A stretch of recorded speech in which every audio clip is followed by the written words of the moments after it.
Las opiniones vertidas en este podcast son de exclusiva responsabilidad de quienes las emiten y no representan necesariamente el pensamiento del canal. ¿Has pensado que conceptos como turismo y maternidad pueden relacionarse? Hoy voy a hablarte de turismo en la maternidad. Gracias por acompañarme una vez más en este podcast. Yo soy Dania Valle y esto es En Consulta Jurídica.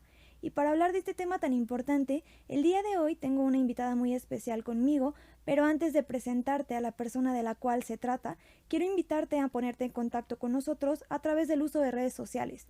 Recuerda que puedes tener este podcast disponible a través de YouTube. Suscríbete a nuestro canal Sistema Michoacano de Radio y Televisión. También estamos en Facebook, en Instagram, en TikTok. Nos encantará leer tus comentarios, tus dudas, que nos sugieras futuros temas para tratar o incluso hacernos críticas constructivas para hacer de este espacio un lugar idóneo para que tú puedas consultar información práctica legal. Y bueno, sin más por el momento, el día de hoy quiero dar la bienvenida a la doctora Cintia Ivonne Guzmán Acosta. Ella es licenciada en Derecho por parte de la Universidad Michoacana de San Nicolás de Hidalgo, maestra en Derecho con terminación en Humanidades y también doctora en Ciencias Jurídicas. Doctora Cintia, gracias por estar hoy conmigo, por compartir este espacio, pero sobre todo por ser una mujer interesada en hacer visibles este tipo de prácticas que hoy tenemos tan invisibilizadas en sociedad, pero que a través de la voz de abogadas como usted es que podemos intentar tener empatía con estas mujeres. ¿Cómo está? Muchísimas gracias por la invitación, Dania. Me encuentro muy bien y estoy muy contenta de poderles compartir los hallazgos que he realizado pues en mi trabajo de investigación de la tesis del doctorado. Y justamente como bien lo decías en el inicio de esta entrevista, bueno, turismo y maternidad parecieran como dos términos que no se asocian, Claro. pero la realidad es que sí, y Sí. sobre todo en el contexto global que estamos viviendo en la actualidad. Ahorita el tema de migración está en boga debido pues a las diferentes reformas que han sucedido en las leyes migratorias de los Estados Unidos de América. Hay un tránsito constante, pero ¿cómo vive la mujer mexicana la maternidad con este hecho? Bueno, desde el inicio que yo empecé a investigar este tema, me ha parecido muy importante que hay cada vez un incremento, cada día hay más mujeres que se aventuran a cruzar las fronteras embarazadas o con niños pequeños. Claro. Es un fenómeno realmente importante porque en años anteriores, hablando de hace 10, 15, 20 años, la mayoría de las personas que cruzaban las fronteras eran los varones, que iban, conseguían trabajo y enviaban las remesas a la familia. Ahora casi siempre tratan de incluir por lo menos hombre y mujer, la pareja, o bien cruzar las mujeres solas en situaciones, bueno, con los niños, en situación de maternidad. Esta cuestión, este fenómeno ha tenido un incremento realmente interesante, más porque hay mujeres que casi cruzan la frontera exclusivamente para dar a luz. Y es un fenómeno que me brincó mucho porque considero que, bueno, las mujeres casi siempre somos invisibilizadas, como lo decías, y entonces en los entornos migratorios todavía lo somos más. Sí, por supuesto. Simplemente lo que mencionas, se habla de migración y se cree de el hombre que cruza, no sé, con un coyote o en algún otro medio y que inicia esta aventura, pero se habla poco de las mujeres, pero ¿cuántas mujeres jefas de familia hay en este país? ¿Y cuántas sufren de problemas, pues ahora sí que de apatía por parte del varón o incluso de total abandono? Entonces este es un tema que ahorita hay que dar luz, hay que tratar de narrar las vivencias de tantas mujeres, pero hay dos sectores que se dividen en esta población de mujeres que intenta transitar la frontera, unas de manera legal y otras de manera ilegal. ¿Qué hay de las mujeres que lo hacen únicamente para dar a luz, pero que lo hacen desde la forma legal? Bien, este tipo de mujeres, bueno, si lo ponemos en un contexto de clases sociales, generalmente son aquellas que tienen una clase media o una clase alta. Okay. Antiguamente, es decir, por ejemplo, cuando estamos hablando del tema del porfiriato, de repente decían, bueno, es que el hijo de este político nació en Francia o nació en Estados Unidos. Sí. Se asociaba como en una especie de alcurnia. Es decir, era como importante, ¿no? O sea, claro. Los mexicanos nacíamos acá, pero los hijos de los políticos nacían en otros países. Muy malinchista.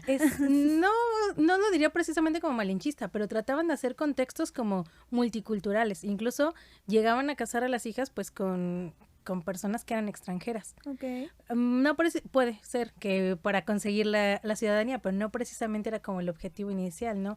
Sino de entablar relaciones pues con gente del extranjero. que les permitía pues que crecieran sus negocios. Entonces este también es un punto interesante.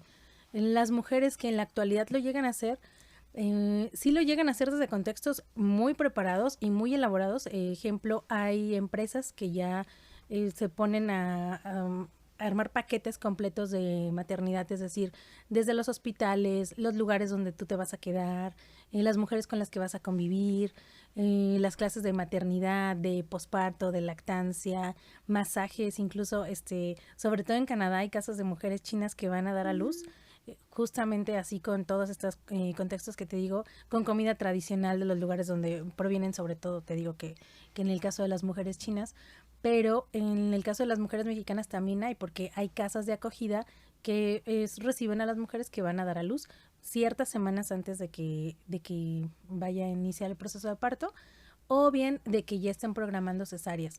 Se les dan las visitas a los hospitales o con los doctores que las van a ver en el momento del alumbramiento, y también se les da asesoría para que consigan todos los trámites de los pasaportes para los menores. Los costos que tienen esta clase de paquetes de maternidad en el extranjero sí son elevados. Estamos hablando de $5,000 a $18,000 si no hay ningún tipo de complicaciones. Es un lujo, meramente. Exactamente. Entonces, muchas mujeres, justamente por conseguir la maternidad, lo consideran como una inversión. Okay. Más allá de un lujo, pues es un servicio que pagan porque dicen, bueno, a largo plazo mi hijo va a poder entrar y salir de Estados Unidos sin tener ningún tipo de problema.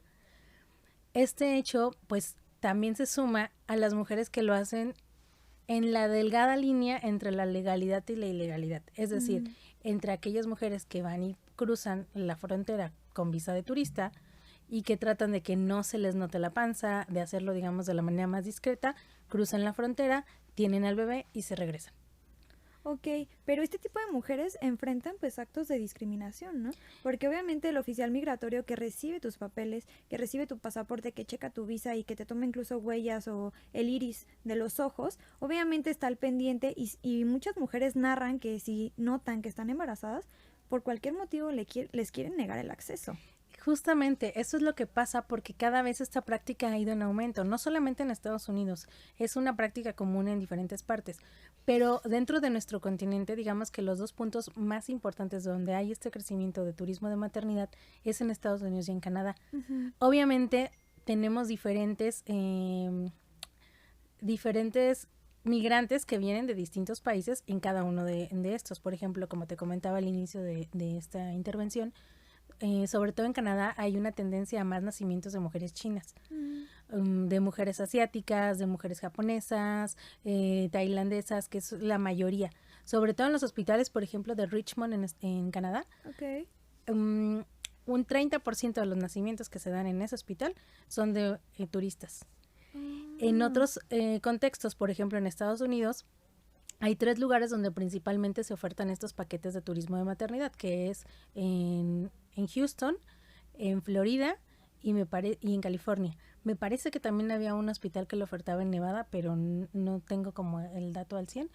Y te dan a elegir, o sea, cuando tú contratas el paquete te dicen, bueno, ¿en qué hospital te gustaría? ¿Te gustaría irte a Florida? ¿Te gustaría irte a Texas? ¿Te gustaría ir a California? Es donde hay mayor tendencia y curiosamente suelen ser los estados de la Unión Americana que tienen mayor cantidad de discriminación. Entonces, evidentemente se enfrentan a cuestiones discriminatorias incluso en las salas de parto o en los hospitales, porque al tú identificarte como latina, ya ponen como una barrera, así que se está quejando demasiado, está preguntando muchas cosas, sí están sufriendo cierto tipo de violencia.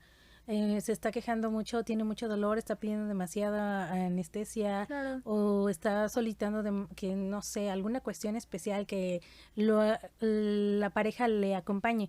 Hay muchas cuestiones que luego las personas que he tenido la oportunidad de entrevistar sí me señalan, sobre todo migrantes mexicanos, que en el momento en el que ellos pisan un hospital tienen un acto de discriminación, o sea, como de si fuera como una barrera. Claro, y aquí lo grave es que no solamente hablamos de vivencias de personas que van con sus documentos, que pagaron un paquete súper caro y que aparte creen tener todo en orden, pero también los migrantes, todos aquellos que están de ilegales o que están bajo, no sé, un asilo político, al momento de entrar al sistema de salud de Estados Unidos, la pasan terrible, muchas veces no tienen acceso a derechos básicos, ni siquiera atención médica que puede ser pues algo que les salve la vida o no, y es ahí la primera problemática que enfrentamos de las mujeres que ya de por sí vienen en un estado pues embarazadas, completamente vulnerables, y todavía enfrentarse a doctores que probablemente ni siquiera las quieran atender. Es una situación bastante complicada. De hecho, tenía oportunidad de hablar con un migrante que le sacaron una muela. Entonces, estaba perdiendo mucha sangre. O sea, estamos hablando de un hombre latino que está perdiendo mucha sangre porque tuvo un mal procedimiento dental.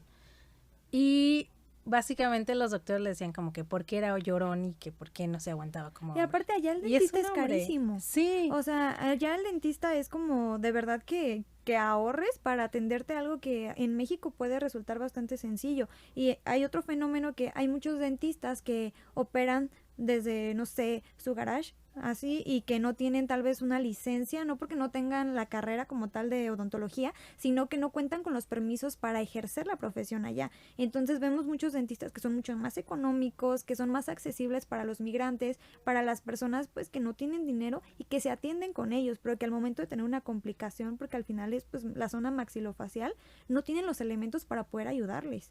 Justamente, y el comentario era, pues bueno, si un hombre está sufriendo esta clase de discriminación, las mujeres lo son como mucho más, ¿no? En el momento del parto hay mucho más dolor, hay mucha mayor complicación. Muchas mujeres están acostumbradas a que, bueno, en sus comunidades hay parteras o que se atienden en lugares que son un poco menos formales, por así decirlo, porque, bueno, a lo mejor conocen a un doctor que haya migrado de acá y que no tenga validez sus estudios allá, como ahorita lo estás mencionando.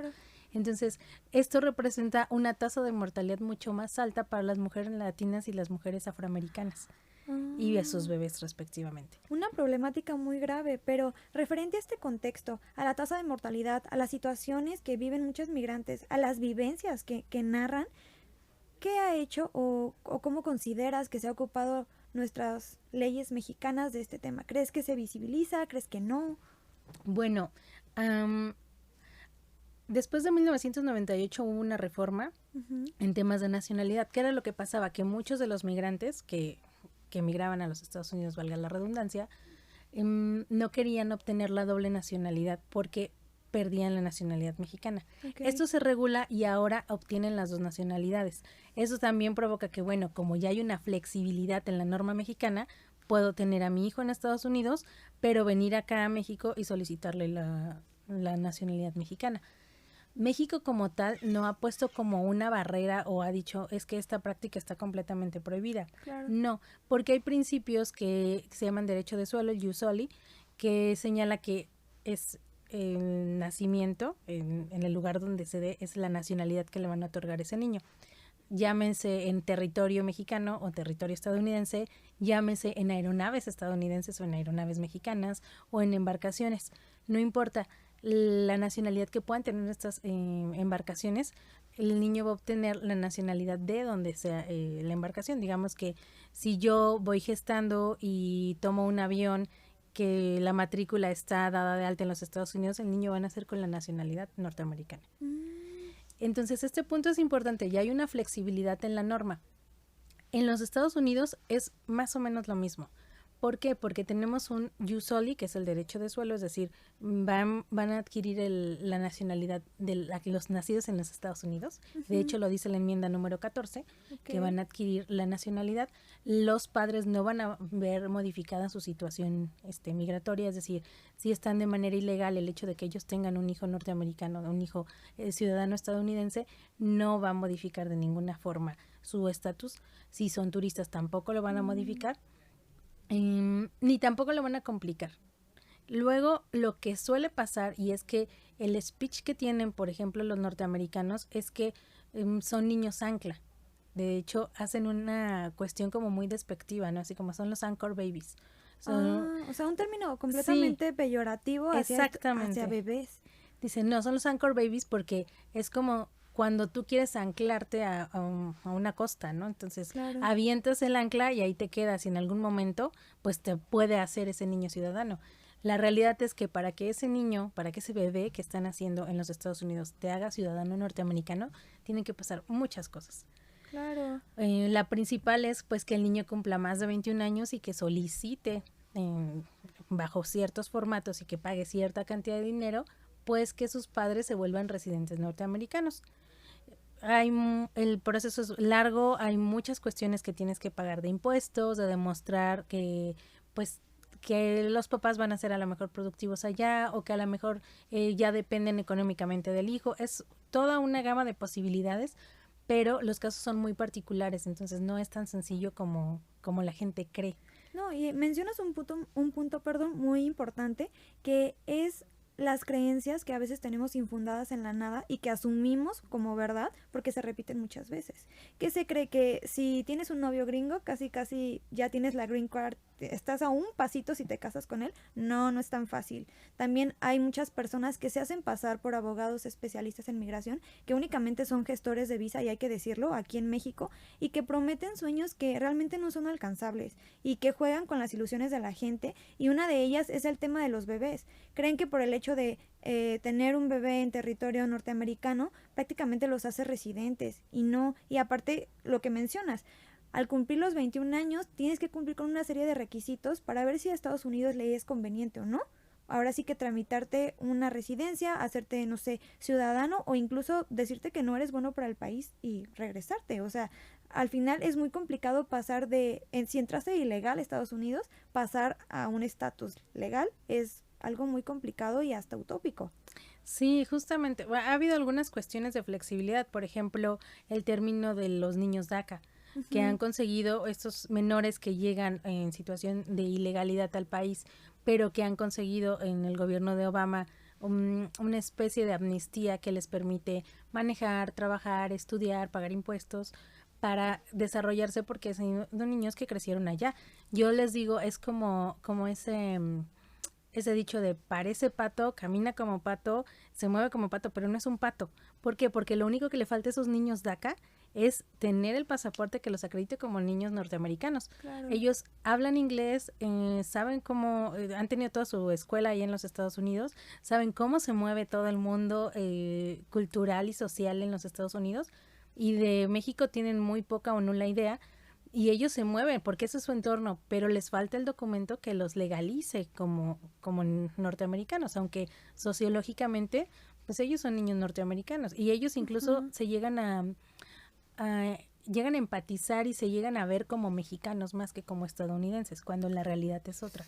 El sentido de pertenencia simplemente. Sí, justamente. O sea, no hayan a dónde arraigarse, y es algo muy triste porque estamos hablando de niños. Y a veces están esos niños en el limbo, porque es como de, a ver, bueno, vengo de México, pero toda mi vida he vivido acá, pero entonces, ¿en dónde? Entonces sí se encuentran en una especie de limbo, y es complicado que ellos se encuentren en identidad.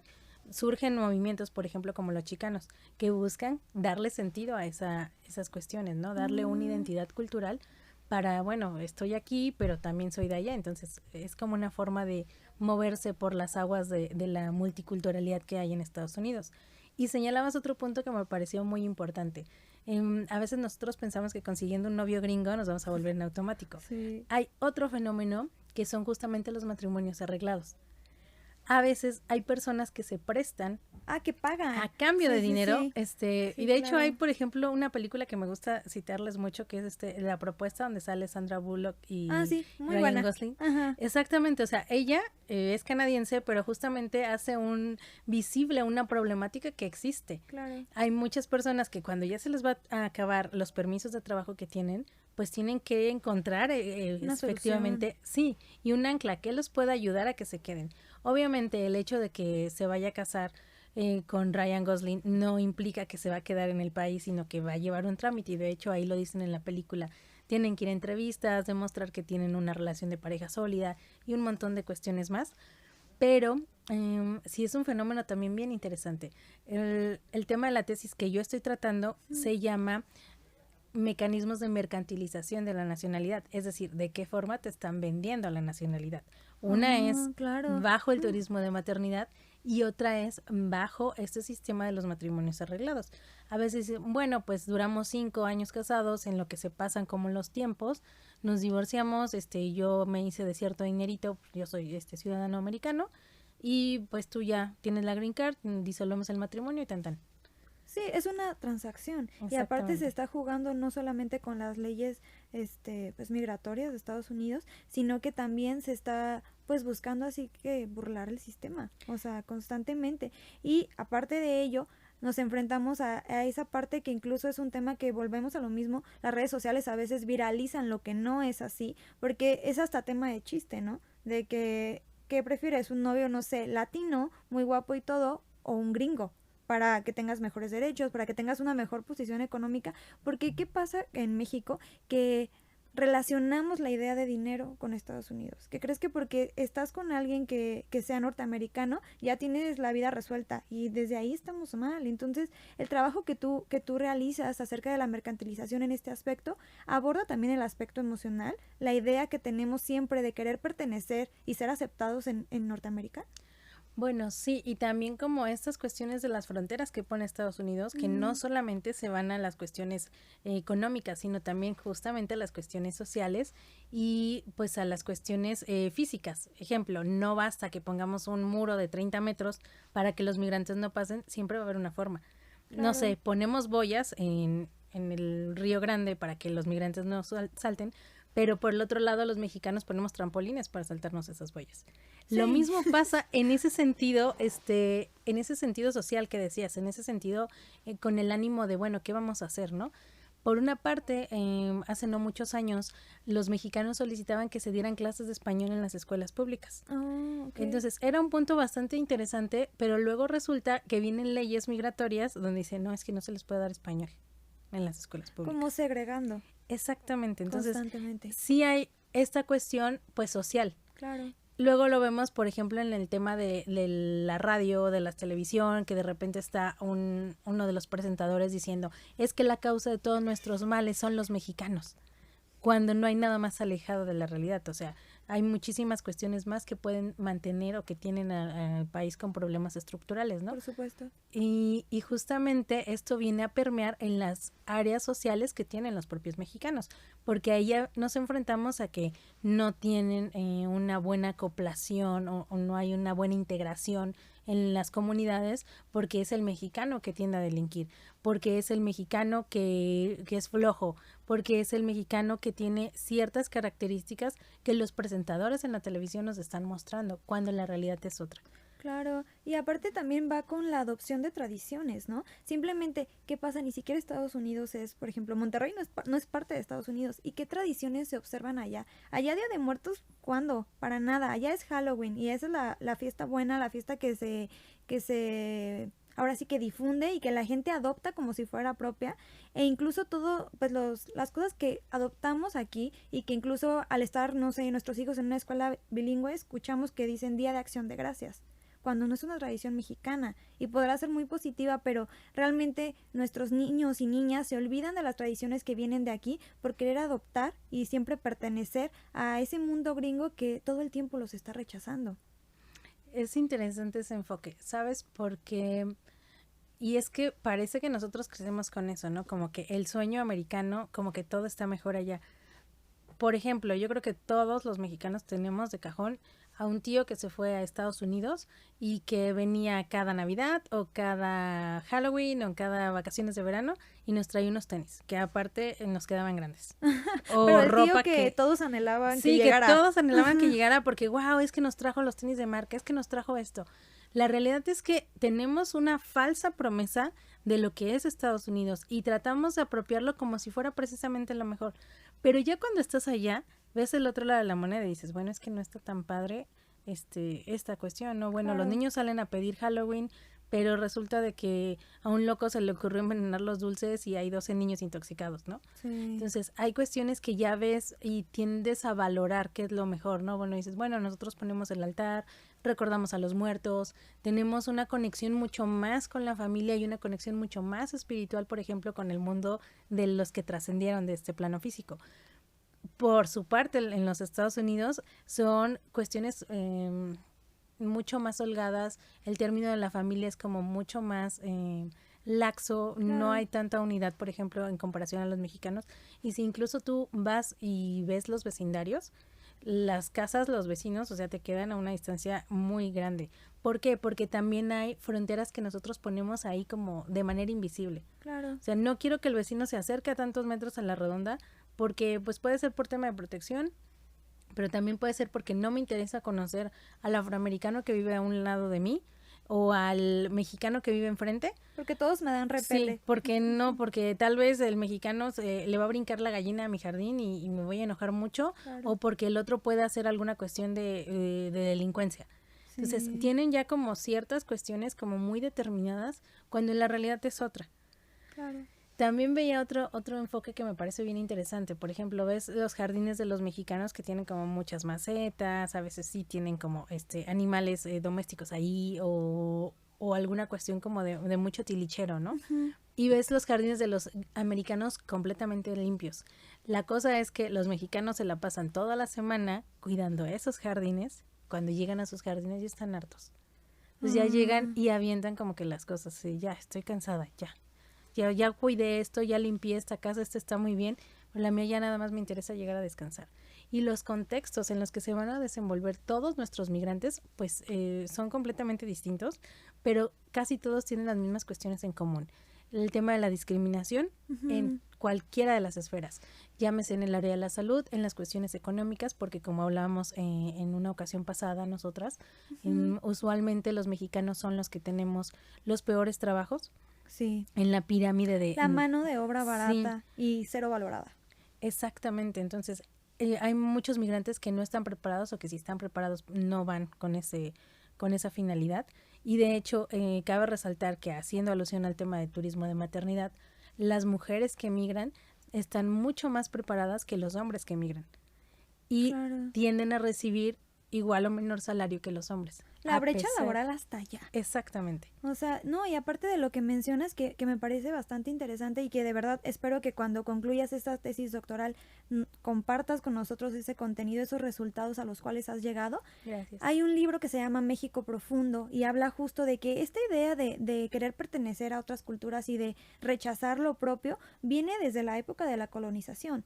De qué pasó, los españoles llegaron, nos impusieron religión, ideología, todo, y está constantemente la idea de que el mexicano está relacionado con el campesino y que el campesino era el lugar pues marginado, que la gente bien, la gente de élite vivía en la ciudad. Entonces hay una interconexión muy fuerte entre lo que hoy vivimos y palpamos como los migrantes y también como las mujeres, que es un grupo vulnerable y aún más embarazadas porque ya se les deja de percibir desde la parte de cosificación, porque se cree que una mujer embarazada ya no vale igual porque ya no se ve sexy, porque ya no es tan deseable. Entonces vamos a esa parte que va conectada desde la época de la colonia.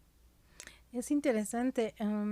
Sí, justamente tenemos como esa cuestión de querer pertenecer a otros mundos que no tienen como o poco que ver con nosotros, pero que gracias a esta cuestión de interculturalidad que tenemos el día de hoy, de globalización que tenemos el día de hoy, se hace mucho más frecuente. O sea, podemos platicar con alguien por celular, o sea, mandándonos unos mensajes en Instagram o en Facebook, que está del otro lado del mundo, y compartir nuestras vivencias.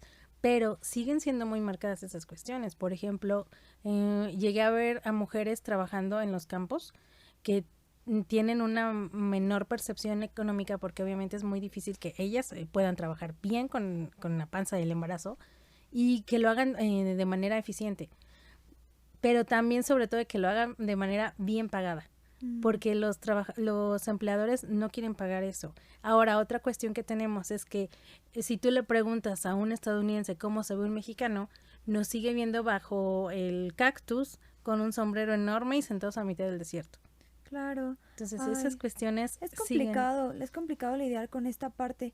Bien, desafortunadamente, doctora, se nos ha acabado el tiempo, pero a manera de conclusión quiero que le brindes un mensaje a todas aquellas mujeres que tal vez nos están viendo y que están embarazadas y que pueden tener esta idea, ¿cómo se informan? Bueno, la realidad es que a través de muchísimas redes sociales hay muchísima información, pero en todos y en cada uno de ellos no alientan el turismo de maternidad como tal, sino que lo hagan bajo los procesos establecidos. Es decir, si tienen el capital económico, lo ideal es que lo hagan pues informándose en esas clínicas y con los paquetes correspondientes, que no se aventuren a cruzar la frontera embarazadas, porque no saben las vicisitudes que pueden llegar a tener ni los costes que pueden llegar a adquirir en otro país. Por ejemplo, hay un caso también en Canadá que se llama el bebé del $1,000,000. Una turista se aventuró a tener a su bebé allá La cuenta ascendió, ella salió del país, la Suprema Corte de Justicia de Canadá se hizo cargo del caso y ahorita debe como $1,200,000 canadienses.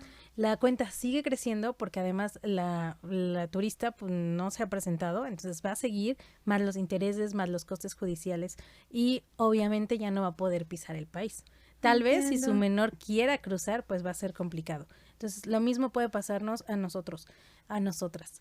No aventurarnos a cruzar si no tenemos bien el contexto, si no tenemos bien el panorama y si no tenemos también bien las redes. Porque Perfecto. puede ser que entremos así a ciegas y terminemos en un problema grave. Perfecto, pues te agradezco mucho el espacio, fue una charla amena y espero que sea la primera de muchas entrevistas aquí en Consulta Jurídica. Y bueno, a nombre de todos los que hacen posible este espacio, le agradecemos el favor de su atención. Es importante que tome nota, que reproduzca nuevamente este podcast a través de YouTube, Facebook, TikTok, que nos haga llegar sus comentarios también en Instagram y sobre todo que esté en contacto con nosotros de manera frecuente. Yo soy Dania Valle y esto fue En Consulta Jurídica. Pase un excelente día.